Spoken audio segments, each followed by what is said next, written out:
અમરેલી જિલ્લાના બગસરા પંથકમાં ગત રાત્રિએથી અવિરત ધીમી ધારે વરસાદની શરૂઆત થઈ છે. હવામાન વિભાગે કરેલી આગાહીના પગલે અમરેલીના બગસરા તાલુકામાં ગત રાત્રિથી ધીમી ધારે અવિરત વરસાદ પડતા 13 મીમી જેટલો વરસાદ નોંધાયો છે.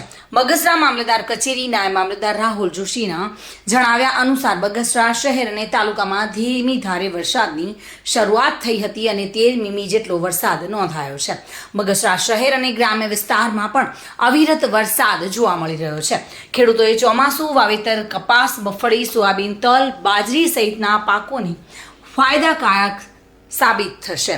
બગસરાના મોટા મંચિયાસર, માણેકવાડા, નવી જૂની હળિયાદ, જેઠિયાવદર, જામકા, સીલાણા સહિતના સમગ્ર તાલુકામાં હળવાથી ભારે વરસાદના ઝાપટાની શરૂઆત થઈ છે.